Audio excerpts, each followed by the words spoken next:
جن لوگوں کے ماں باپ ناراض ہیں اور وہ جا کے پیر صاحب کی خدمت کرتے ہیں اور میاں ماں کے قدم چومو، باپ کی ٹانگیں دباؤ، ان کی خدمت کرو، تمہارے پہلے مرشد وہ ہیں، ان کو راضی کرو، پھر کسی شیخ کامل کی صحبت میں آنا، دیکھو کیسے دل کی بند کھڑکیاں کھلتی ہیں۔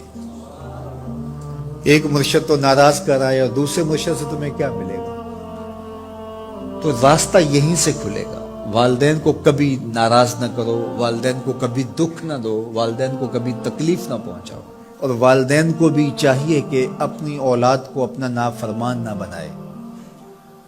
ایک بزرگ فرماتے ہیں کہ مجھے برابر 30 سال ہو گئے ہیں کہ میں اپنی اولاد کو کوئی حکم ہی نہیں دیا، کوئی حکم نہیں دیا۔ کوئی چیز مجھے چاہیے بھی ہوتی ہے تو میں بصیغہ امر نہیں کہتا، بلکہ ایسی بات کر رہی ہے، پانی چاہیے تو یہ نہیں کہتا بیٹا پانی لے کر آؤ، میں ویسے کہتا ہوں پیاس لگی ہوئی ہے، تو اگر وہ سمجھ جائے اور وہ خود لے آئے تو اچھی بات ہے، لیکن اگر وہ نہ لائے تو میں نے اس کو حکم ہی نہیں دیا، امر ہی نہیں کیا، تو اس امر کی مخالفت ہی لازم نہیں آئے گی۔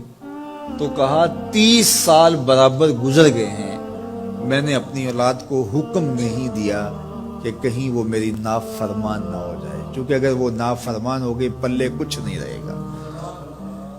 جو اولاد ماں باپ کی نافرمان ہوتی ہے وہ ہوا میں بھی اڑیں، وہ چرخ پہ بھی جھولیں، وہ زمین پہ گرنے والی ہوتی ہیں، کبھی کامیاب نہیں ہو سکتی وہ اولادیں جو ماں باپ کی گستاخ، بے ادب اور نافرمان ہوتی ہیں۔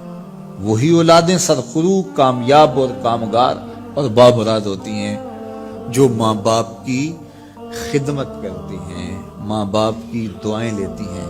وہ ایک بچہ ماں باپ کے پاؤں دبا رہا تھا، تو ایک بچہ ایک بر اعظم میں، دوسرا دوسرے بر اعظم میں، تیسرا تیسرے بر اعظم میں بڑے بڑے کاروبار کر رہا تھا۔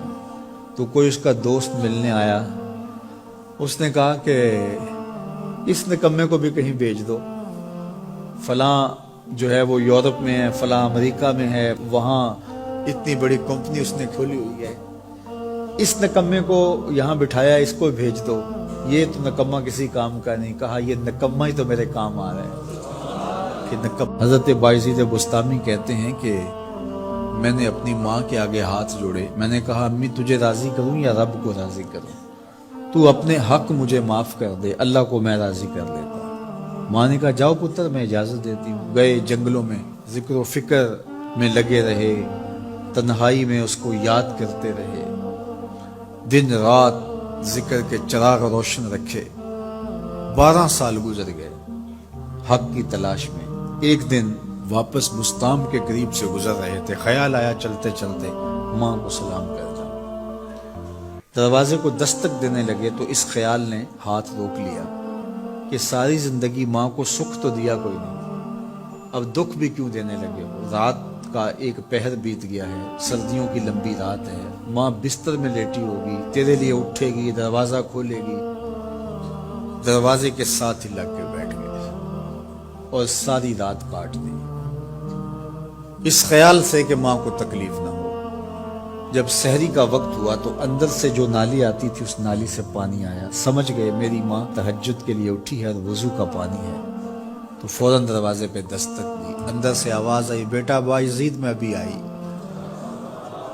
مائیں بیٹوں کے دستک کے انداز سے جان لیتی ہیں یہ کس بیٹے کے ہاتھوں کا لمس ہے۔ 12 سال کے بعد آئے، دستک دی، کہا بیٹا بایزید میں ابھی آئی۔ ماں کی تو نگاہیں ہی دروازے پہ رہتی ہیں۔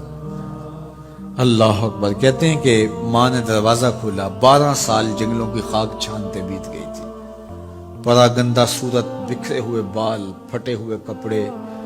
میری ماں کی جب نگاہ میرے پہ پڑی تو اس کی چشمان سے موٹے موٹے آنسو ٹپکنے لگے، اور اس نے ایسے ہاتھ پھیلا کے کہا مالک میرا بیٹا بایزید تیری طلب میں نکلا تھا، تو نے ابھی تک اسے اپنا قرب نہیں دیا۔ حضرت بایزید بستامی کہتے ہیں 12 سال کی ریاستوں سے جو کچھ نہیں ملا تھا ماں کے اٹھے ہوئے ہاتھوں سے مل گیا۔ میں نے کہا مالک میں تجھے کہاں ڈھونڈ رہا ہوں، تو کہاں موجود ہے؟